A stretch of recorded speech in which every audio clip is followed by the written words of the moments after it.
बिस्मिल्लाहिर्रहमानिर्रहीम इन्ना अक्रमकुम इंदल्लाहि अत्क़ाकुम सदक़ल्लाहु मौलाना अज़ीम व सदक़ रसूलुहुन नबियुल अमीनुल करीम व नहनु अला ज़ालिका लमिनश शाहिदीन व शाकिरीन वल्हम्दुलिल्लाहि रब्बिल आलमीन अम्मा बाद। मेंबरे रसूल पर बैठे हुए तमाम शोराए किराम, नज़ीर इजलास, दूर दराज से आए सामीन किराम, आइए हम और आप सबसे पहले आका नामदार, मदीने के ताजदार, मक्के के सरदार, मुख्तार अहमद मुश्तबा मोहम्मद मुस्तफ़ा सल्लल्लाहु अलैहि वसल्लम की बारगाह बेकसपना में एक बार बावाज़ बुलंद दुरूद पाक पढ़ें। अल्लाहुम्मा सल्ली अला सय्यदना व शफीअना व नबीना व मौलाना मुहम्मदिन मअदिनिल जुदी वल करम व अला आलिहि व अस्हाबिहि वसल्लम। सलातु व सलामुन अलैका या रसूलल्लाह सल्लल्लाहु तआला अलैहि वसल्लम।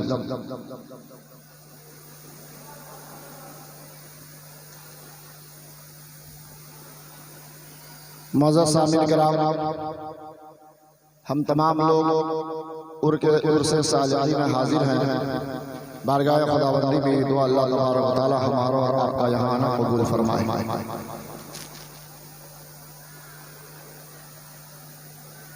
11 दिनों से मैं इसी इलाके में प्रोग्राम कर रहा हूँ। सुभान अल्लाह। कोई भी ऐसी रात नहीं है जो खाली थी। रोजाना 5, साढ़े 5 बजे, 6 बजे मैं यहाँ आकर सोता हूँ।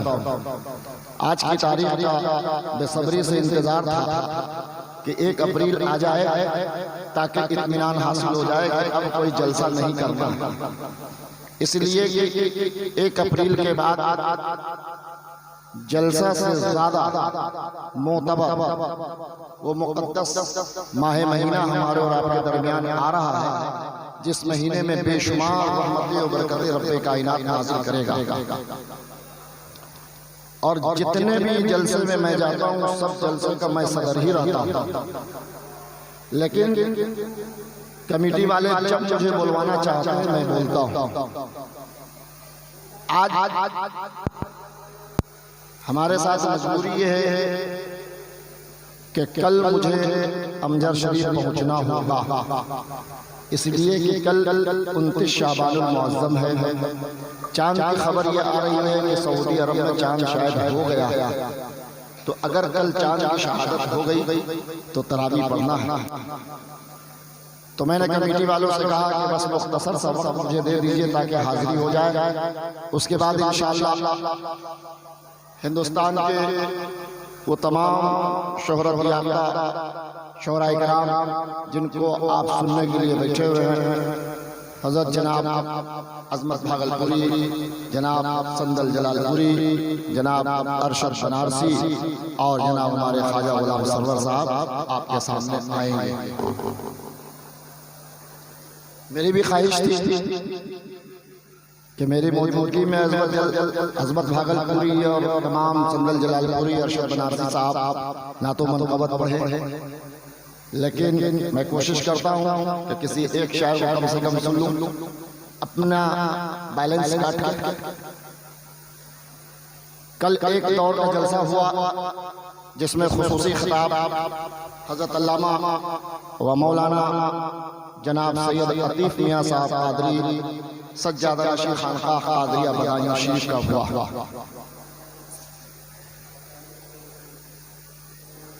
पूरा खिताब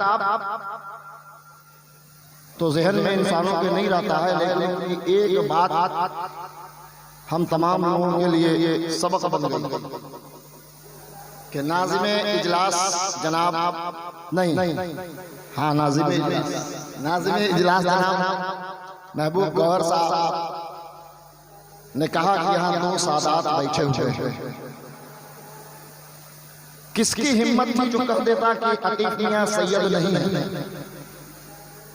कोई अगर कह देता तो गुस्ताखी थी। देखो सच्चाई इसी को कहते हैं, खाकसारी इसी को कहते हैं, और अपने नसब पर अटल रहना इसी को कहते हैं। अतीफ मियां साहब ने सबसे पहला जुमला ये दोहराया कि मैं सादात नहीं हूं, बल्कि मैं तीसरे खलीफा हजरत उस्मान गनी रज़ी अल्लाह तआला अन्हु के औलाद में से। और चौथे खलीफा के औलाद जनाब सैयद आबिदुल कादरी साहब। ये मेरे मुस्तफा की हदीस है कि कोई भी मेरा उम्मती अपना नस्ब न बदले, जो जिस नस्ब पर है उसी पर फख्र हासिल करे। लेकिन मैंने बहुत सारे इश्तिहारों में ऐसे ऐसे लोगों के नाम के आगे सैयद लगा हुआ देखा है जिनका नस्ब मुझे पता है ये सैयद नहीं है, फिर भी चलो कमेटी वालों ने लिख दिया है। आप स्टेज पर आकर कभी नहीं कहा कि कमेटी वालों ने मेरे नाम के आगे सैयद लगा दिया है, मैं सैयद नहीं। जिनको सैयद बनने का शौक है वो सैयद बनते हैं, और अच्छा है हमारी बरादरी में इजाफा भी हो रहा है, और अल्लाह और उसके रसूल की लानत भी आप पर हो रही है।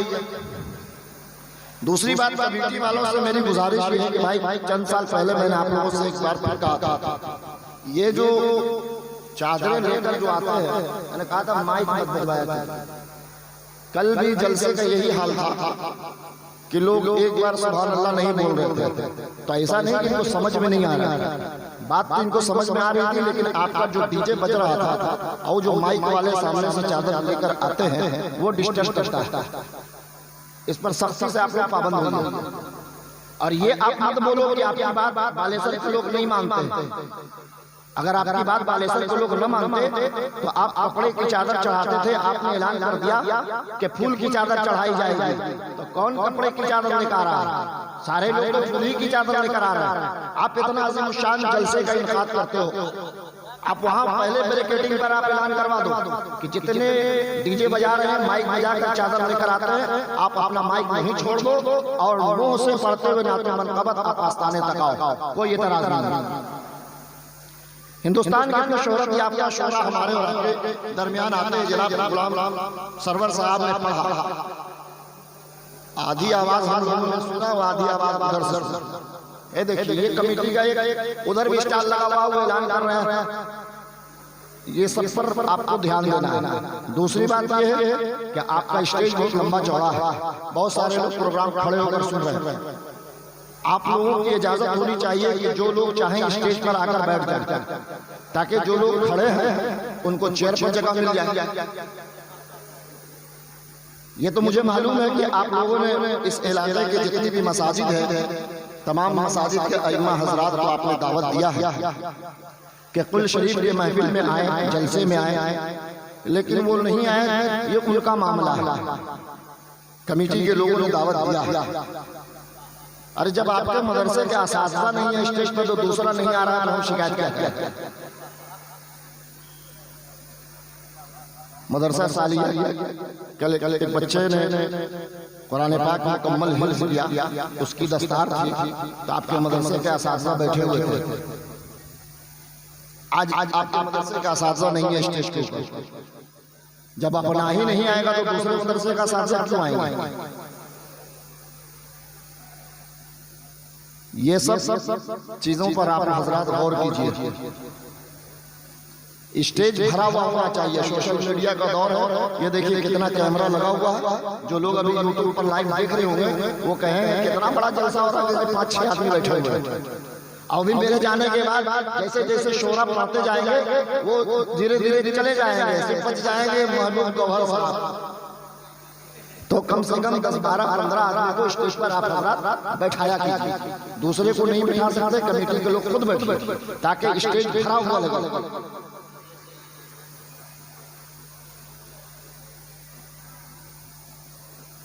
चंद बातें मैं याद करके आया था जो मैंने आपके सामने बता दिया कि इस बात पर आप हजरात गौर व गौस करें। मुसलमान आज जिल्लत और रुसवाई के दहाने पर इसीलिए पहुंच गया है कि यहाँ नाते नबी पढ़ा जा रहा है और आप डीजे बजा रहे हैं। वो एक हमारे बिहार का एक बहुत बड़ा टीचर है, यूट्यूब पर आप देखिएगा, खान सर के नाम से, उसने एक जुमला कह दिया था कि मुसलमान क्या करेगा, पंचर ही तो बनाएगा। मुसलमान पंचर समझते हैं, टायर का जो पंचर होता है, कि मुसलमान पंचर ही बनाएगा, तो पढ़ेगा नहीं तो पंचर ही तो बनाएगा। तो पूरे हिंदुस्तान में खलबली मच गई। कि खान साहब ने कह दिया कि मुसलमान पंचर बनाएगा। अरे पंचर नहीं बनाएगा तो डीजे बजाएगा, पंचर नहीं बनाएगा तो डांस करेगा, नाचेगा। आप नाच रहे हो तब तो हम बोल रहे हैं, आप डीजे बजा रहे हो तब तो हम बोल रहे हैं। आप बेटा का खतना करते हैं, 25,000 रुपए का डीजे बजाते हैं, पूरे शहर में घुमाते हैं।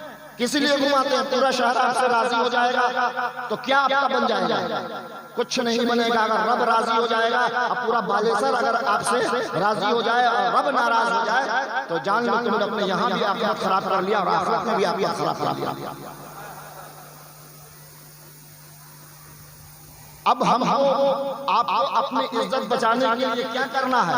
बस एक काम करना है, इत्तेहाद कायम करना और इन सारी चीजों से दूरी इख्तियार कर लो। हम सदादा आपको मालूम है कि पूरे हिंदुस्तान में क्या साजिशें चल रही हैं। अखबारात आप लोग पढ़ते हैं, सोशल मीडिया पर आप लोग एक्टिव हैं।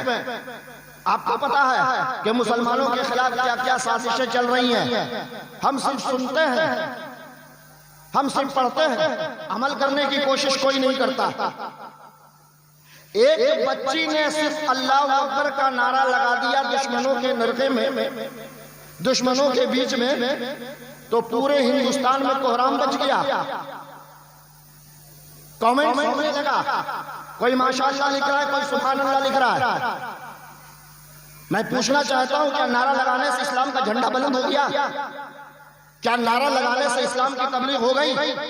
क्या नारा लगाने से इस्लाम की इशाअत हो गई?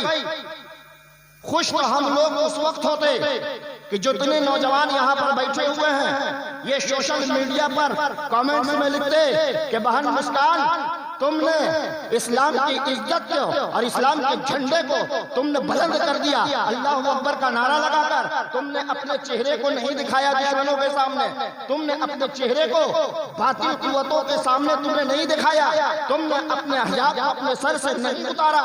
ऐ बहन, आज हम तुमसे सबक सीखते हैं कि कल से हम भी अपने सरों से टोपी नहीं उतारेंगे। बाजार में रहेंगे तो टोपी पहन के रहेंगे, ट्रेन पर रहेंगे तो टोपी पहन के रहेंगे, बस पर रहेंगे तो टोपी पहन के रहेंगे, सब्जी बेचेंगे तो टोपी पहन कर रहेंगे, ठेला चलाएंगे तो टोपी पहन कर रहेंगे, गाड़ी चलाएंगे तो टोपी पहन कर रहेंगे।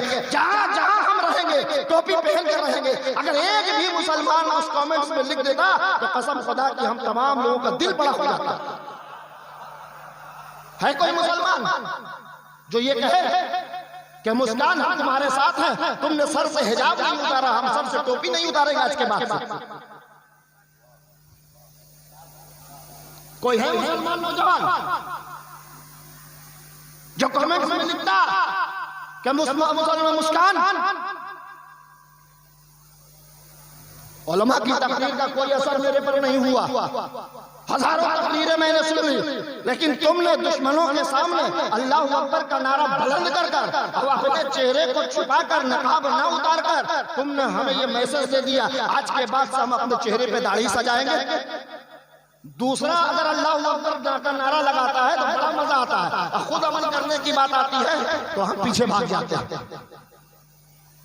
अगर आज मुसलमान टोपी पहनकर हर जगह नजर आता तो आज ट्रेनों पर हम लोगों को गालियां सुनने की जरूरत नहीं पड़ती, आज बसों पर हम लोगों के ऊपर कोई कमेंट्स नहीं करता, आज जहाजों पर हम लोगों के ऊपर कोई उंगलियां नहीं उठाता। क्यों?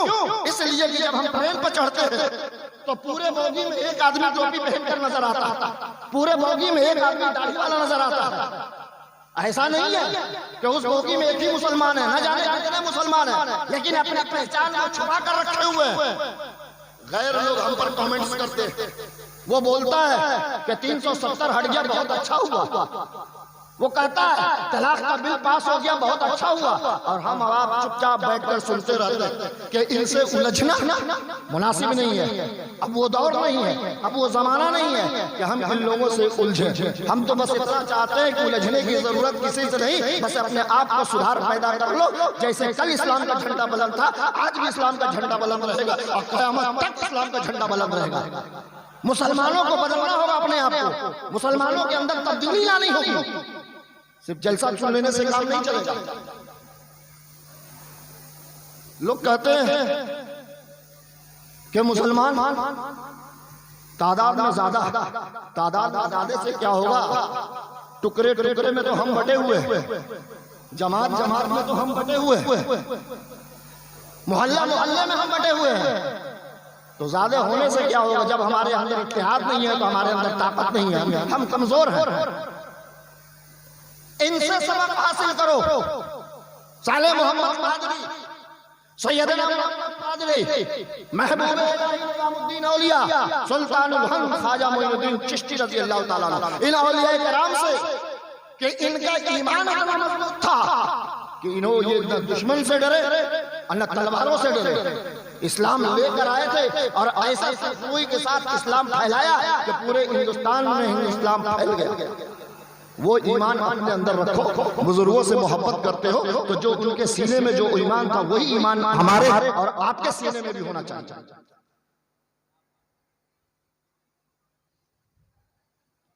आज हमारा और आपका हाल क्या है? क्या हाल है?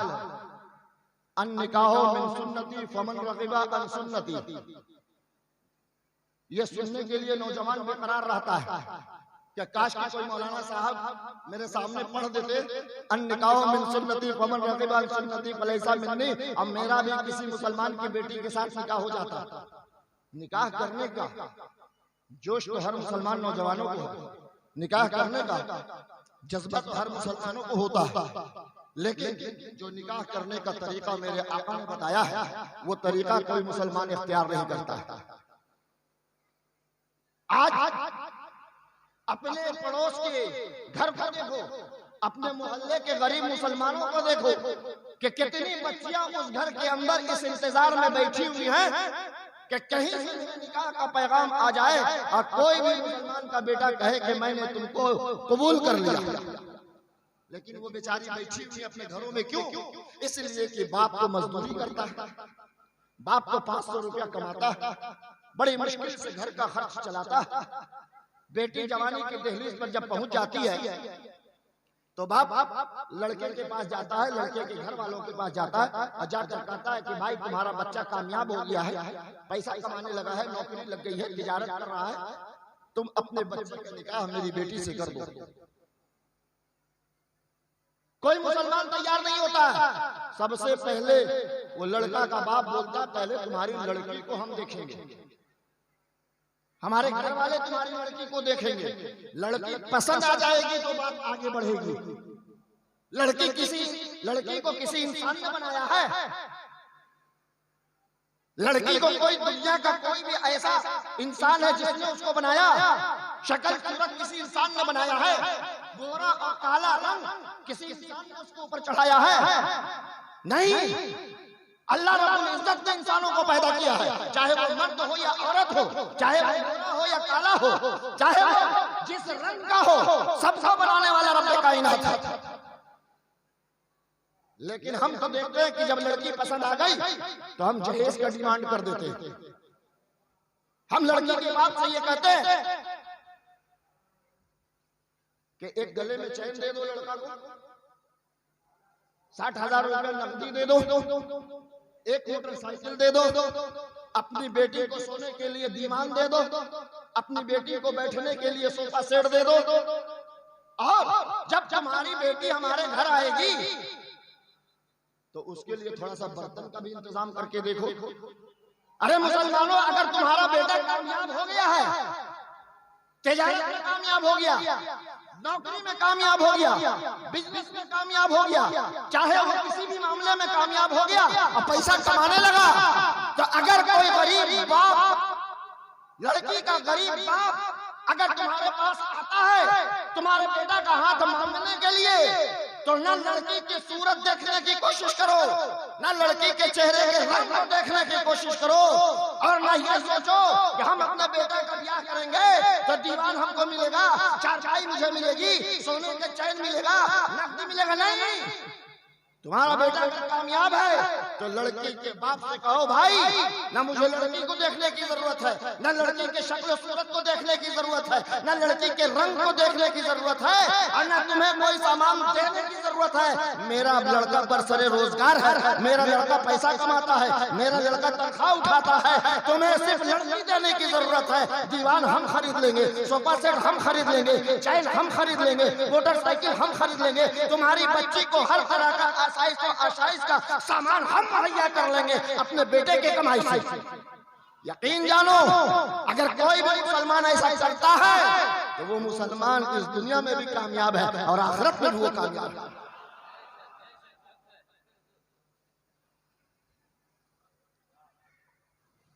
मोहल्ले में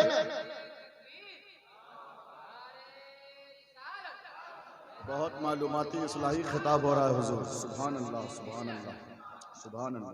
मोहल्ले में आपका मकाम ऊंचा हो जाएगा। लोग अंगलियां उठाकर कहेंगे कि देखो इसने अपने बेटे की शादी किया, कुछ भी नहीं लिया। अगर आपके पास इतनी सलाहियत है कि 10-20 आदमी के खाने का आप इंतजाम कर सकते हैं, 50-100 आदमी के खाने के इंतजाम कर सकते हैं, लड़की के बाप को कहो कि हम 50 बाराती लेकर आएंगे, खाने का इंतजाम हम करेंगे। आज हमारे समाज की जो बुराइयां हैं वो कैसे दूर होंगी? सिर्फ तकरीर करने और तकरीर सुनने से, अमल करने से। जिन लोगों को रब्बे कायनात ने दौलत से नवाजा है, जिन लोगों के पास पैसा है, अल्लाह ने आपको दौलत से नवाजा है, तो कल मदरसा सालिया का एक बच्चा हाफिज़ कुरान बना। वो किसी मालदार का बेटा था, किसी ताजिर का बेटा था, किसी लाखपति या करोड़पति का बेटा था? नहीं, जो हाफिज़ कुरान बनता है वो गरीब का बच्चा बनता है, जो आलिम दीन बनता है गरीब का बच्चा बनता है। और अमीरों का बेटा, बड़े बड़े ताजिरों का बेटा, बड़े बड़े बिजनेसमैन का बेटा ना डॉक्टर ही बन पाता है, ना हाफिज़ कुरान ही बन पाता, वो बीच में रह जाता है।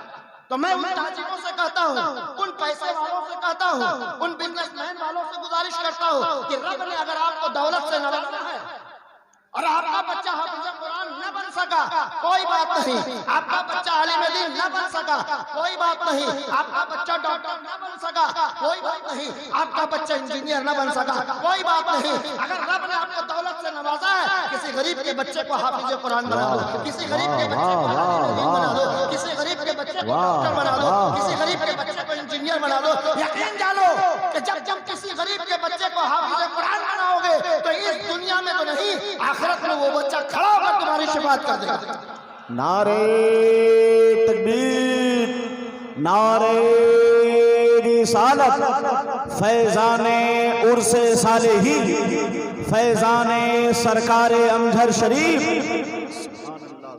आप अगर किसी गरीब के बच्चे को आलिम दीन बना दिया, पूरा मोहल्ला आपकी तारीफ करेगा। पैसा आपके पास, आप किसी गरीब के बेटे को डॉक्टर बना दिया, आप किसी गरीब के बेटे को इंजीनियर बना दिया। याद रखो कि जब गरीब का बच्चा इंजीनियर बन जाए, डॉक्टर बन जाए, तो उससे कह देना, बेटा तुम उस लायक नहीं थे कि तुम डॉक्टर बन सकते, तुम उस लायक नहीं थे कि तुम इंजीनियर बन सकते, तुम उस लायक नहीं थे कि आलिम दीन बन सकते, तुम उस लायक नहीं थे कि हाफिज़ कुरान बन सकते। रब ने मुझे दौलत से नवाजा, मैंने पैसा खर्च किया, आलिम तुम बन गए, मैंने पैसा खर्च किया, कारी तुम बन गए, मैंने पैसा खर्च किया, तुम हाफिज बन गए, मैंने पैसा खर्च किया, डॉक्टर इंजीनियर बन गए। अब जब तुम पैसा कमाने लगो, अब जब तुम पैसा कमाने लगो तो किसी गरीब के बच्चे को तुम हाफिज बना देना, किसी गरीब के बच्चे को तुम आलिम बना देना, किसी गरीब के बच्चे को तुम कारी बना देना, किसी गरीब के बच्चे को तुम डॉक्टर इंजीनियर बना देना। अगर ये सिलसिला चालू हो जाए, शुरू हो जाए, तो फिर मुसलमान पीछे रहेगा। हम तो ये बोलते हैं कि मुसलमान तालीम में पीछे है, तालीम में पीछे कैसे नहीं रहेगा मुसलमान? कितने % मुसलमान दौलतमंद है, तो जब दौलतमंद गरीबों की मदद नहीं करेंगे तो फिर मुसलमान तालीम कहाँ से हासिल करेगा? तालीम तो हासिल करना चाहता है लेकिन पैसा नहीं है, तालीम तो हासिल करना चाहता है लेकिन उसके गार्जियन के पास, उसके वालिदैन के पास इतनी दौलत नहीं है कि वो स्कूल की फीस भर सके, वो कॉलेज की फीस भर सके, वो जो है यूनिवर्सिटी की फीस भर सके, तो मुसलमान तो तालीम में पीछे रहेगा। इसलिए मेरे नौजवानों और वो लोग जिनको रब ने दौलत से नवाजा है, उनसे मेरी गुजारिश है कि आप पैसा आपके पास है, आपका बच्चा डॉक्टर न बना, आप किसी गरीब के बच्चे को डॉक्टर बना दो, हाफिज बना दो, कारी बना दो, आलिम बना दो। यकीन जानो कि जब तुम किसी गरीब के बच्चे को पढ़ा दोगे तो रब तुमसे राजी हो जाएगा। तुम जितनी दौलत एक गरीब के बच्चे को पढ़ाने में लगाओगे उसका कई गुना दौलत में इजाफा तुम्हारा रब कर देगा। इन्ना अक्रमकुम इंदल्लाहि अत्काकुम, अल्लाह के नजदीक सबसे मोहतरम, अल्लाह के नजदीक सबसे मुअज्जम, अल्लाह के नजदीक सबसे मर्तबा वाला शख्स वो है जो तक़वा इख्तियार करता है, जो परहेज़गारी इख्तियार करता है। आज हम और आप तो इल्म हासिल कर लेते हैं। किसी ने कहा है बाअदब बानसीब, बेअदब बेनसीब। जो अदब वाला है वो बानसीब है, और जो बेअदब है वो बेनसीब है। तो हमें और आपको ये कोशिश करनी चाहिए कि आप बाअदब रहो, आप तक़वा इख्तियार करो, आप मुत्तकी बन जाओ, आप के अंदर खाकसारी आ जाए, ताकि आप अल्लाह के नजदीक मर्तबे वाले हो जाओ, आप अल्लाह के नजदीक तकरीम वाले हो जाओ। इसीलिए अल्लाह रब्बुल इज्जत ने कुरान में कहा, यहाँ पर वो सारी चीजों को रब ने हटा दिया, चाहे वो किसी बिरादरी से हो, चाहे वो किसी खानदान से हो, चाहे वो किसी कबीले से हो, चाहे वो किसी मुल्क से हो, रब ने सबके लिए हुक्म दे दिया, इन्ना अक्रमकुम इंदल्लाहि अत्काकुम। जिसने तक़वा इख्तियार किया अल्लाह के नजदीक वही मुकर्रम, वही मुतशर्रफ। और ये औलिया किराम जिनके आज उर्स में हम और आप बैठे हुए साले मोहम्मद भुजकिया पीर के आस्थाने पर हम लोग हाजिर हैं, यकीनन इन्होंने तक़वा इख्तियार किया तो आज लाखों लोग इनके आस्थाने पर हाजिरी देने के लिए आ रहे हैं। आज दुनिया के जितने भी औलिया किराम हैं इन्होंने तक़वा इख्तियार किया तो रब के नजदीक ये मुकर्रम हो गए, रब के नजदीक ये मर्तबा वाले हो गए। तो आज मुसलमान धक्का खाने के बाद, सफर में टिकट कंफर्म न होने के बावजूद भी गरीब नवाज के आस्थाने पे जा रहा है, सैयदना पाक के आस्थाने पर जा रहा है, महबूब इलाही के आस्थाने पर जा रहा है। और मेरे दोस्तों, आप मुसलमान हो तो आप अपने अंदर खाकसारी पैदा करो, झुक के रहो, दौलतमंद हो तो झुक के रहो, आलिम हो तो झुक के रहो, आप शायर हो तो झुक के रहो, आप नातखा हो तो झुक के रहो, आप नकीब हो तो झुक के रहो। इसलिए कि झुका हुआ आदमी रब को पसंद है, झुका हुआ आदमी रब को पसंद है। सिर्फ उलमा ये कहते हैं, उलमा ये कहते हैं कि बस एक खानदान ऐसा है, एक खानदान ऐसा है जिसका मर्तबा नसब की बुनियाद पर ऊंचा है, वो है हाशमी खानदान, वो है हाशमी खानदान। ये हाशमी खानदान नसब की बुनियाद पर बुलंद है, मर्तबा वाला है, इकराम वाला है। अल्लाह के प्यारे रसूल सल्लल्लाहु अलैहि वसल्लम का जो खानदान है वो नसब के बुनियाद पर मुकर्रम और मोहतशम है, वो नसब की बुनियाद पर इकराम वाला है, ताज़ीम वाला है। इसलिए कि किसी भी खानदान मुस्तफ़ा के जिस्म के अंदर खून जो दौड़ रहा है उनके बाप का नहीं, रसूल पाक का खून दौड़ रहा है। और यही वजह है कि जब मेरे आक़ाए दो जहां सल्लल्लाहु अलैहि वसल्लम इस दुनिया से तशरीफ ले गए, अल्लाह के प्यारे रसूल जब इस दुनिया से चले गए, रुखसत हो गए, तो मस्जिद नबवी में जुम्मा की नमाज पढ़ने के लिए पूरे मदीना के लोग जमा हो गए। अब आंखें ढूंढ रही थी, आंखें तलाश कर रही थी कि आज जुम्मा की नमाज कौन पढ़ाएगा। मेरे नबी जब होते थे तो जुम्मा की नमाज मेरे रसूल पढ़ाते थे, जब मेरे आका होते थे तो जुम्मा की इमामत मेरे आका करते थे। अब मेरे रसूल तो इस दुनिया पर नहीं है, आज इमामत कौन करेगा, आज मिंबर रसूल पर कौन बैठेगा। हर आदमी ये सोच में बैठा हुआ था कि अबू बकर नमाज पढ़ाएंगे, कि उस्मान नमाज पढ़ाएंगे, कि अली नमाज पढ़ाएंगे, कि उमर नमाज पढ़ाएंगे। जैसे ही खुतबा का वक्त हुआ, हजरत अबू बकर सिद्दीक रज़ियल्लाहु ताला अन्हु मिंबर पर जाकर बैठ गए।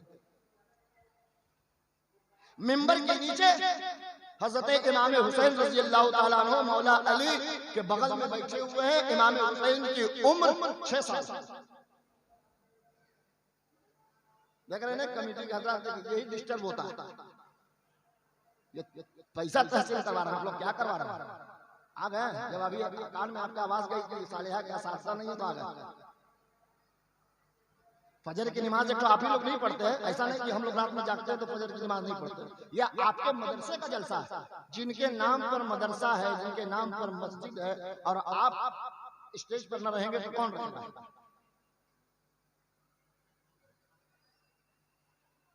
समझाइए मत, 1 बजे रात में खाने का टाइम नहीं होता। ये जो माइक बज रहा है कमेटी के हजरात, इस पर भी आप हजरात ध्यान दीजिए। लोग सुभान अल्लाह नहीं बोलते हैं तो लगता है कि लोग सुभान अल्लाह नहीं बोल रहे हैं, और हमारी तो आदत ही नहीं है कभी सुभान अल्लाह आपसे बुलवाए। कल अतीफ मियां की भी तकरीर हुई, एक बार उन्होंने नहीं कहा कि सुभान अल्लाह बोलो। सुभान अल्लाह आप बोलो तो आपका फायदा है, आप ना बोलो तो आपका नुकसान है। न तकरीर करने वाले का कोई फायदा है, न नात पढ़ने वाले का कोई फायदा है। हमें मालूम है कि मैं जो बात कह रहा हूं सारे लोग सुन रहे हैं, कोई सो नहीं रहा है। हमें पता है कि सारे लोग मेरी बातों को सुन रहे हैं, लेकिन अपनी आदत नहीं है। 2 आदत हमारे अंदर नहीं है। एक तो पलट के पीछे स्टेज की तरफ से मुखातिब नहीं होते, क्योंकि हमें मालूम है कि हमसे ज्यादा पढ़े लिखे लोग हमारे पीछे बैठे हुए, फिर इनसे हम मुखातिब क्यों हो जाए। और दूसरी बात कि कभी आप सुभान अल्लाह के लिए हम नहीं बोलेंगे, कभी आपकी मर्जी हो तो सुभान अल्लाह बोलो, न मर्जी हो मत बोलो, बस बात सुन लो और उस पर अगर अमल कर लो तो यही हमारी निजात का जरिया है। सुभान अल्लाह, सुभान अल्लाह। मुसलमानों, वक्त से पहले तकरीर करने के लिए जब बैठता हूं मैं तो मुझे खुद भी घबराहट होती है कि कहीं ज्यादा वक्त तो मैं नहीं ले रहा हूं। तो मैं ये कह रहा था कि हजरत अबू बकर सिद्दीक मिंबर रसूल पर जाकर बैठ गए। उस मिंबर पर जिसको मिंबर रसूल कहा जा रहा है, उस मिंबर पर मेरे आका के हयात तक कोई दूसरा नहीं बैठा। और हजरत इमाम हुसैन रज़ियल्लाहु ताला अन्हु बचपन से देख रहे हैं कि इस मिंबर पर अगर कोई बैठा है तो मेरे नाना बैठे हैं, और अगर मेरे नाना के बाद कोई बैठा है तो हम बैठे हैं। क्योंकि हजरत इमाम हुसैन बचपन में मस्जिद नबी में अपने नाना के साथ खेल रहे हैं, नाना के पास हमेशा परवरिश नाना कर रहे हैं। तो कभी तबीयत चाहिए तो मिंबर रसूल पर बैठ गए, कभी तबीयत चाहिए तो जानवे रसूल पर बैठ गए, कभी तबीयत चाहिए तो रसूल पाक के कांधे पर बैठ गए।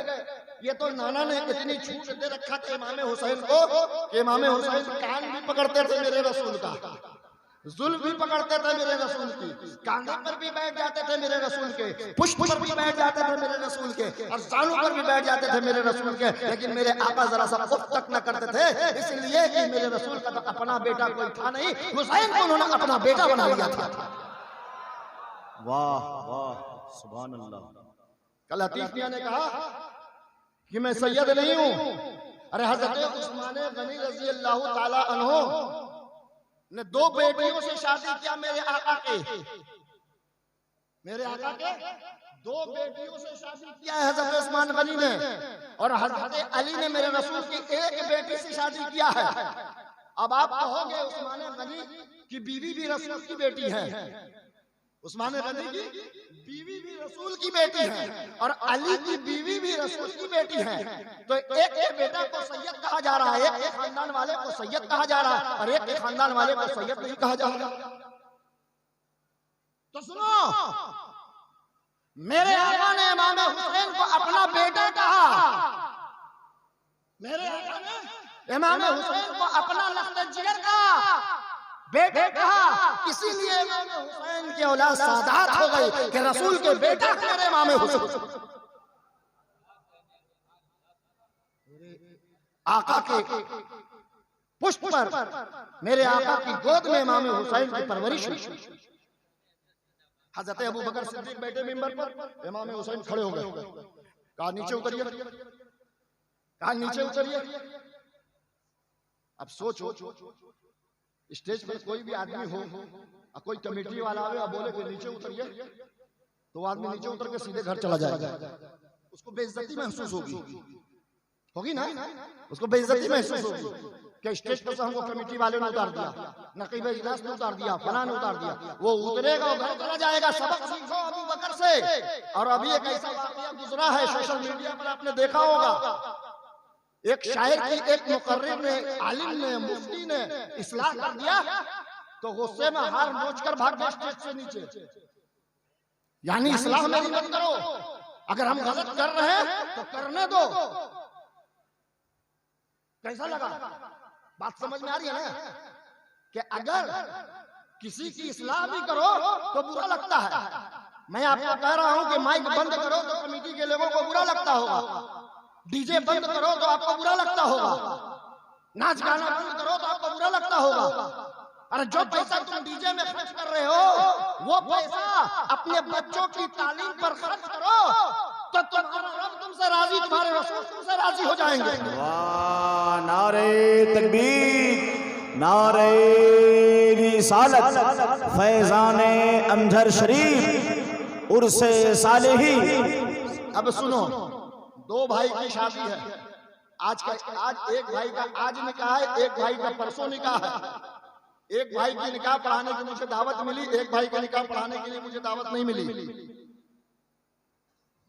कोई बात नहीं। बाद में मुझे पता चला कि जिसका निकाह आपने पढ़ाया है उसके शादी में डीजे नहीं बजा है, और जिसके बच्चे की निकाह में आपको दावत नहीं मिली है वो बच्चा जब बारात निकालेगा तो डांस भी करेगा और डीजे भी बजाएगा, इसलिए आपको निकाह पढ़ाने की दावत नहीं मिली है। सोचो, यानी उस इंसान के नजर के सामने एक औलाद हुसैन की इज्जत नहीं है कि हमारा निकाह कोई औलादे गौसे आजम पढ़ा दे। वो दुनिया में दिखाना चाह रहा था कि डीजे जब हम बजाएंगे तो शहर के लोग देखेंगे, मेरी तारीफ करेंगे, 5-10 हजार का बम हम छोड़ेंगे तो लोग मेरी तारीफें करेंगे। हजरत से निकाह पढ़वाएंगे तो मेरा कौन फायदा होगा? तो वो नादान वाला समझ दो, उसको क्या पता। आज लाखों रुपया आप अपनी बच्चियों की शादी में खर्च कर देते हो, लेकिन मुत्तकी परहेजगार शख्सों को लेकर अपनी बेटी से निकाह नहीं पढ़वाते हो। जो सस्ता मौलवी मिला उसी से निकाह पढ़वा लिया। तो जैसा निकाह पढ़ाने वाला वो सही शौहर भी उसको मिलता है कि 2-4 साल रखने के बाद बीवी को तलाक देके आपके घर भेज देता है। बुजुर्गों से निकाह पढ़वाओगे तो आखिरी वक्त तक, आखिरी सांस तक निकाह कायम रहेगा। मुसलमानों डीजे बजवाते हो, आपको मालूम नहीं है, आपको क्या पता होगा। इस शहर से मामला हमारे पास आया है कि हजरत गुस्से की हालत में मैंने अपने बीवी को तलाक दे दिया। अब पीर साहब को पोटने के लिए, मिफ्ती साहब को पोटने के लिए हम और आप ये कहते हैं कि गुस्से की हालत में मैंने तलाक दे दिया, मुफ्ती साहब कुछ फैसला करो। अब तुम ही बताओ कि कोई शख्स अपने बीवी को तलाक कभी भी हंसते हंसते दिया है? इस बालेश्वर शहर में कोई भी एक ऐसा मुसलमान है जो बीवी के साथ खाना खाता हो, हंसते हंसते हंसी मजाक करता हो, अब बोलता हो मैंने तुमको तलाक दे दिया? कोई नहीं मिलेगा। तलाक इंसान गुस्से की हालत ही में देता है, चाहे जिस हालत में तलाक दो, तलाक तो हो ही जाती है। बीवी तो तुम्हारी तुमसे छूट गई, घर तुम्हारे तबाह हो गया, बच्चे तुम्हारे बर्बाद हो गए। अब हमें फोन करके क्या कह रहे हो? जब बीवी से झगड़ा हो रहा था, अगर उस वक्त हमें फोन करके कहते हो तो तुम्हारे घर वाले को समझा देते, लड़की के घर वाले को समझा देते, और इस नौबत तक हम न पहुंचने देते जिस नौबत पर तुम फैसला कर चुके। तो डीजे बजवाओगे तो बीवी को तलाक देना ही पड़ेगा। इसलिए तुमने गैर शरई काम किया, रब से नाराज हो गया। जिस बीवी को खुश करने के लिए तुमने 20,000 रुपए का पड़ाका छोड़ा, बीवी खुश हो गई, ससुराल वाले तो खुश हो गए, रब नाराज हो गया। 2-4 साल बीवी के साथ रहो, एक वक्त ऐसा आया कि गुस्से के हालत में तुमने उस बीवी को आजाद कर दिया। नौजवानों, ये तलाक का लफ्ज़ मजाक नहीं है, और तलाक देने वाला कभी खुशहाल नहीं रह सकता। उसकी समाज में भी बदनामी हो जाती है, मोहल्ले में भी बदनामी हो जाती है। और उस बेचारी का जरा भी ख्याल नहीं रखा। जिस वक्त निकाह हुआ उस वक्त तो तुमको पहचानती भी नहीं थी, तुम्हारे घर वाले को भी नहीं पहचानती थी, तुम्हारे रिश्तेदारों को भी नहीं पहचानती थी। सिर्फ बाप ने तुम्हारे साथ रिश्ता कर दिया और उसने इजाजत दे दिया कि हाँ हम फलां के लड़के के साथ निकाह पढ़ाने के लिए काजी को इजाजत देते हैं। तुमने कबूल कर लिया। तुमने जरा सा सोचा तो उस बच्ची की परवरिश में बाप और माँ ने किया। जब वो बच्ची खाना नहीं जानती थी, तो माँ बाप ने उसको खाना खिलाया है। जब वो बच्ची कपड़ा नहीं पहनना जानती थी तो माँ बाप ने उसको कपड़ा पहनना सिखाया है। जब वो बच्ची चलना नहीं जानती थी माँ बाप ने अंगली पकड़ कर उसको चलना सिखाया है। जब वो बच्ची कपड़ा नहीं धो पाती थी माँ बाप ने कपड़ा धोकर उसको पहनाया है। और जब बच्ची 18 साल की उम्र में आ गई अब वो बच्ची खाना बनाकर माँ बाप को खिला सकती है। अब वो बच्ची कपड़ा धोकर माँ बाप को पहना सकती है। अब वो बच्ची घर की सफाई कर सकती है। अब वो बच्ची माँ बाप की खिदमत कर सकती है। तो जब माँ बाप की खिदमत लेने का वक्त आया तो वो बच्ची ससुराल चली गई, उसके पास चली गई जिसको कभी उसने देखा नहीं, जिसने कभी उस बच्ची को खिलाया नहीं, जिसने कभी उस बच्ची को पहनाया नहीं, जिसने कभी उस बच्ची का कैसी कोई ख्याल नहीं रखा। तो देखो उस लड़की से सबक सीखो। वो अपने माँ बाप को छोड़कर तुम्हारे माँ बाप को सास ससुर मान ले, तुम्हारे भाइयों को देवर मान ले, तुम्हारे घर को अपना घर समझ गई। उसके बाद जब तुम शादी कर चुके हो, तुम्हारे बच्चे घर में पैदा हो गए, तुम्हारे बच्चों का भी ख्याल वही रख रही है, तुम्हारे घर का ख्याल वही रख रही है, तुम्हारी माँ का ख्याल वही रख रही है, तुम्हारी माँ का ख्याल वही रख रही है, तुम्हारे माँ का ख्याल वही रख रही है। इतना भी नहीं समझ में आता कि तुम्हारे पूरे घर का ख्याल वो बच्ची रखती है। और अगर जरा सा गुस्से की हालत में उसने तुम्हारे साथ दो बात तल्ख लहजे में बात कर ली तो तुमने उसे घर से निकाल दिया, तुमने उसे थप्पड़ मार दिया, तुमने उस पर लाठी चला दिया। मुसलमानों, आज हम जिल्लत और रुसवाई के बहाने पर इसीलिए पहुंचे हुए हैं कि हम शरीयत से दूर हो गए। जिस चीज पर हमें अमल करना चाहिए था उस पर हम अमल नहीं कर रहे हैं, जिस चीज पर हमें अमल करना चाहिए था नहीं करना चाहिए था उस पर हम अमल कर रहे हैं। इन बुजुर्गान दीन के तरीके को देखो, ये अपनी जिंदगी को ये सोच कर गुजारते थे कि हम जितने दिन भी जिंदा रहे रब की रजा के लिए जिंदा रहे, रब की रजा के लिए जिंदा रहे। आप भी रब ने जितने दिन की जिंदगी आपको अता किया है आप ये सोचकर जिंदा रहो कि रब ने मुझको जो जिंदगी अता किया है हम रब को राजी करने में अपनी जिंदगी को गुजार दें। रमजान मुबारक का मुकद्दस महीना आ रहा है, पाबंदी के साथ आप मसाजिद को आबाद कर दो, पाबंदी से नमाज को पढ़ो, पाबंदी से आप रोजा रखो, पाबंदी से आप कुरान की तिलावत करो। और जब ये एक महीना आप कर लो तो फिर मस्जिद को रमजान के बाद भी मत छोड़ो। इसी में हमारी और आपकी मेराज है, इसी में हमारी और आपकी कामयाबी है। मेरे मुस्तफा का फरमान है कभी गलत नहीं होगा, अस्सलातु मेराजुल मोमिनीन, नमाज ही मुसलमानों और मोमिनीन की मेराज है। मेरे दोस्तों, साले बाबा के यहाँ आस्थाने पर आप हजरात आए हुए हैं, तमाम लोगों की हाजिरी को परवरदिगार आलम कबूल फरमाए। क्योंकि मुझे ट्रेन पर भी पकड़ना है और ज्यादा वक्त भी आपका नहीं लेना है, मुझे 1 बजे स्टेशन से उतर जाना है क्योंकि मेरी ट्रेन है। फिर इंशाअल्लाह कभी मौका लगा तो फिर इसी बात को आगे बढ़ाई जाएगी। अल्लाह तबारक व तआला हमें और आपको अपनी बंदगी में साबित कदम रखे, हमें और आपको शरीयत मुतहरा पर चलने की तौफीक और रफीक अता फरमाए और तकवा इख्तियार करने की तौफीक और रफीक अख्तियार करें। तकवा इख्तियार कर लोगे तो इस दुनिया में भी कामयाब हो जाओगे, आखिरत में भी कामयाब हो जाओगे। वाह दावाना अनिल हम्दुलिल्लाहि रब्बिल आलमीन। वाह।